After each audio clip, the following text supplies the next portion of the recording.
Muchos años después, frente al pelotón de fusilamiento, el coronel Aureliano Buendía habría de recordar aquella tarde remota en que su padre lo llevó a conocer el hielo.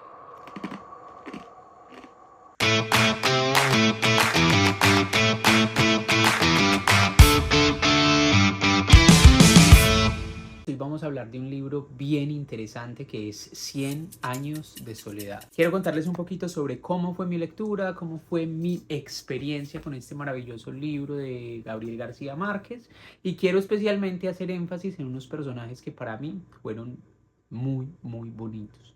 Momentos en los que yo digo como wow, o sea, por esto vale la pena leer este libro. Remedios la Bella se fue en cuerpo y alma al cielo con unas sábanas amarradas, como si el aire la reclamara. La sangre viajó por las calles del pueblo hasta llegar a Úrsula, y entonces ella lo supo.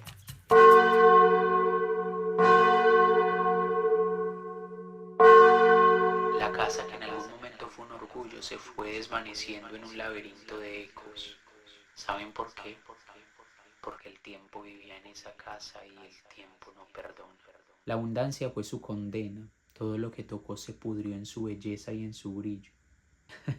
Otro momento que me pareció muy hermoso fue con Mauricio Babilonia, cuando las mariposas lo perseguían para todo lado y cómo ellas se convertían en símbolo de ese amor por esa mujer, y esas mariposas lo perseguían todo el tiempo y perseguían a la mujer que él amaba. Eran símbolo de amor imposible y de presencia de ese amor. Un momento que me pareció bastante fuerte fue tanta guerra, tanta incomprensión, tanto sinsentido de una guerra en la que terminan ellos peleando sin saber por qué o para qué ni cuál es el motivo, en la que todo se disuelve, se vuelve una mezcla extraña en la que la guerra termina siendo la guerra por la guerra y ya. Hubo varios momentos sexuales que yo dije como wow, que me generaron muchas cosas. Una de ellas es cuando regresa un personaje que tenía un miembro muy grande, se enamora de otro personaje y cuando tienen relaciones pues hay una explosión máxima de pasión. Y era un amor imposible porque ellos no estaban destinados a estar juntos. Otro momento sexual que me pareció muy bonito fue al final con otra Úrsula que tiene relaciones. Ella tenía marido, estaba casada. Esta no es Úrsula la principal, esta es Amaranta Úrsula, que es otro personaje que aparece casi al final, que tenía relaciones sexuales con otro personaje y pues lo disfrutaban a tal punto de que se terminaron casi que solamente en ese asunto. Todo se estaba destruyendo a su alrededor, pero ellos se sostenían en ese amor y en esa pasión, ¿cierto? Y de ese amor y de esa pasión que también era no posible a nivel genético porque eran familia, nace algo horrible, que pues los invito a que vean el libro. Si ven, estoy tratando de dejar ahí como incógnitos para que ustedes lo llenen con su lectura.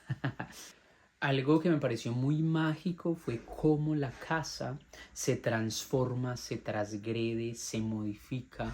O sea, es un personaje vivo que hace parte como del contexto en el que va la historia. Desde que nace con la llegada de estos personajes a Macondo, a crear un pueblo que no existía, que de hecho el nombre de Macondo es muy curioso porque nace de un sueño sin sentido. Él no sabe por qué le pusieron así, pero pues llegó esa palabra en un sueño, entonces pongámosle eso porque así siento que se debe llamar. Esa casa se transforma, se transgrede, se mueve, se modifica y el final es exquisitamente triste, violento, fuerte, en ruina, sin, o sea, es una cosa decadente. Yo podía, mientras iba leyendo, sentir cómo esa casa se modificaba. Al principio me pareció muy curioso también ese momento en el que uno de los personajes mata a otro y esa alma aparece en la casa todo el tiempo. Este es el motivo por el que hacen que ellos se vayan a buscar un futuro en otro lugar, porque el señor Prudencio Aguilar no los dejaba en paz. ¿Por qué? Porque lo mataron. ¿Por qué lo mataron? Porque dijo algo que no debía.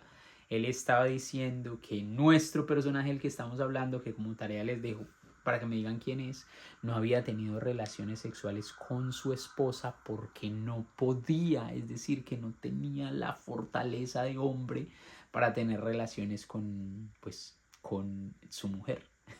Otro momento que a mí me pareció hermoso, pero con todas las de la ley, es cuando llega un personaje con la peste del olvido y a todos se les empieza a olvidar absolutamente todo. Entonces, si una cosa era un vaso, no sabían cómo se llamaba, entonces ponían vaso, cama, cortina, televisor, aunque no habían televisores, le ponían nombre a todas las cosas y luego cuando iba avanzando la enfermedad le escribían vaso, sirve para tomar, vaca, sirve para sacarle leche y ordeñarla. Demasiado lindo, la verdad. Además porque ellos estaban supremamente contentos porque ya no tenían que dormir, la peste del olvido no los dejaba dormir, entonces ellos dijeron, no, vamos a tener días más productivos, no necesitamos dormir, y en las noches se veía todo el mundo trabajando, viviendo la vida normal, hasta que llega esta terrible enfermedad en la que todos se olvidan de todos. De ¿quién eres tú? ¿Quién soy yo? ¿Quién es él? ¿Qué hago acá? ¿Quién soy yo?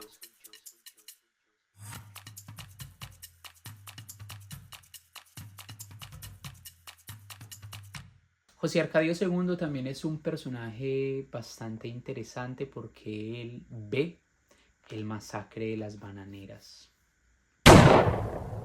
Eran más de 3.000 los muertos. Aún estoy seguro que eran más de 3.000 los muertos que iban a ser arrojados al mar como bananos de rechazo. Obviamente estoy omitiendo demasiadas partes hermosas que tienes que ir a verlas, porque nos muestra el paso del tiempo, la repetición, la importancia de recordar nuestra historia, la importancia de nuestra familia y cómo todos somos historia, historias que tenemos que contar. Además que rescata algunos sucesos colombianos, como lo fue con Banana Browns, una compañía bananera que hizo mucho daño en Colombia, que así la nombran en el libro, Banana Browns. Macondo fue un espejo de almas humanas, llenas de amor, de silencio, de sangre y por supuesto que de olvido.